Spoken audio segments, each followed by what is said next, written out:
Yes sir, ನನ್ನ ಹೆಸರು ಅಣ್ಣಪ್ಪ ಪೂಜಾರಿ ಅಂತ. ನಿಮ್ಮ ಉದ್ದೇಶ ಸೌಜನ್ಯಕ್ಕೆ ನ್ಯಾಯ ಕೊಡಿಸೋದು ಅಂತ ಉದ್ದೇಶ ಅಲ್ವಾ ಸರ್? ಸೌಜನ್ಯಕ್ಕೆ ನ್ಯಾಯ ಕೊಡಿಸೋದು ಆ ವಿಚಾರವಾಗಿ ನಂದು ಇದೆ. ಏನಂದರೆ, ಸೌಜನ್ಯ ನ್ಯಾಯ ಕೊಡಿಸೋ ಉದ್ದೇಶದಿಂದ SIT ತನಿಖೆ ಅಂದರೆ ಇದು ಮಾಡಿದ್ರಿ. ಸೊ ಇವಾಗ ತನಿಖೆ ಎಲ್ಲ ಆಗಲಿ, ಅದು ಏನಿದೆ ಎಲ್ಲವೂ ಹೊರಗಡೆ ಬರಬೇಕು. ಆದರೆ ನಮಗೂ ನ್ಯಾಯ ಬೇಕು ಸರ್ ಇಲ್ಲಿ.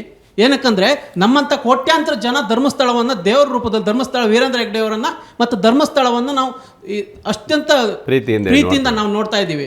ಸೊ ಇವಾಗ ನಮ್ಮ ಭಾವನೆ ಮೇಲೂ ಧಕ್ಕೆ ಆಗಿದೆ. ಅದೆಲ್ಲ ಆದಮೇಲೆ ಈಗ ಏನು ಧರ್ಮಸ್ಥಳ ಮಂಜುನಾಥ ಸ್ವಾಮಿ, ಅಣ್ಣಪ್ಪ ಸ್ವಾಮಿ ವೇಸ್ಟ್ ಅಂತ ಹೇಳಿದಂತಹ ತಿಮ್ಮರೋಡಿ ಅವ್ರಿಗೆ, ಇಲ್ಲ ಧರ್ಮಸ್ಥಳದಲ್ಲಿ ಮದುವೆ ಆದವರು ಅವರು ಏನಿದ್ದಾರೆ ಮದುವೆ ಆದ ಹುಡುಗಿಯವರು ಧರ್ಮಸ್ಥಳದವ್ರ ಜೊತೆ ಮಲಗಬೇಕಂದವ್ರಿಗೆ, ಮತ್ತು ವಿಡಿಯೋ ಮೂಲಕ ಅದನ್ನು ನಮ್ಮ ಎಲ್ರಿಗೂ ಧರ್ಮಸ್ಥಳದ ವಿಚಾರ ಇರುವಂಥವ್ರು ಎಲ್ರಿಗೂ ನೋವು ಮಾಡಿದಂತಹ ಸಮಿ ಏನಿದ್ದಾನೆ ಅವನಿಗೂ ಕೂಡ ಅತ್ಯಂತ ಉಗ್ರವಾದ ಶಿಕ್ಷೆಯನ್ನು ಕೊಡಲೇಬೇಕು. ಆ ಬಗ್ಗೆ ನಿಮ್ಮ ಈ ನ್ಯೂಸ್ ಅವರ್ಗೆ ಮಾತ್ರ ಸೀಮಿತ ಆಗಬಾರ್ದು ಸರ್. ಇದು ನೀವು ಅದು ಆದಮೇಲೆ, ತನಿಖೆ ಆದಮೇಲೆ ನೀವು ಅದ್ರ ಬಗ್ಗೆ ಸರ್ಕಾರದಿಂದ ಆಗ್ರಹ ಅದಾಗಲೇಬೇಕು ಸರ್. ಅದು ಯಾಕಂದರೆ ನಮಗೂ ನ್ಯಾಯ ಬೇಕಲ್ವಾ? ಸೌಜನ್ಯಕ್ಕೆ ನ್ಯಾಯ ಬೇಕು. ಅದು ನಮ್ಮೆಲ್ಲರ ಒಪಿನಿಯನ್ನು ಸೌಜನ್ಯಕ್ಕೆ ನ್ಯಾಯ ಬೇಕು.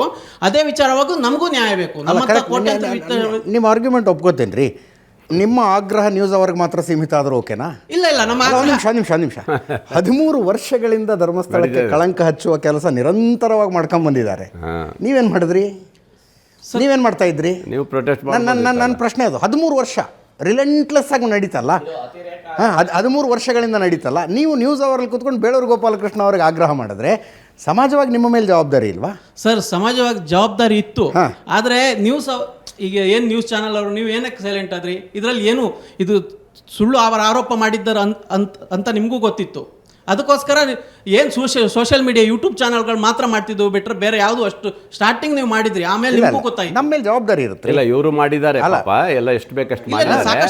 ಅದನ್ನ ಏನಾಗುತ್ತೆ, ಯೂಟ್ಯೂಬರು ಮೇನ್ ಸ್ಟ್ರೀಮ್ ಮೀಡಿಯಾ ಮೇಲೆ ಒಂದು ಜವಾಬ್ದಾರಿ ಇರುತ್ತೆ. ನಾನು ಯಾವಾಗಲೂ ಹೇಳ್ತೀನಿ, ಮೇನ್ ಸ್ಟ್ರೀಮ್ ಮೀಡಿಯಾಗೂ ಸೋಷಿಯಲ್ ಮೀಡಿಯಾದಲ್ಲಿರೋರ್ಗೂ ವ್ಯತ್ಯಾಸ ಏನು ಅಂದರೆ, ಈ ಸೋಷಿಯಲ್ ಮೀಡಿಯಾದವರು ಒಂದಷ್ಟು ವ್ಯಾಪಾರಿಗಳಿರ್ತಾರೆ. ಒಂದು ಸಂತೆಯಿಂದ ಇನ್ನೊಂದು ಸಂತೆಗೆ ಹೋಗೋರು, ಒಂದು ಜಾತ್ರೆಯಿಂದ ಇನ್ನೊಂದು ಜಾತ್ರೆಗೆ ಹೋಗುವಂಥ ಒಂದಷ್ಟು ವ್ಯಾಪಾರಿಗಳಿರ್ತಾರೆ.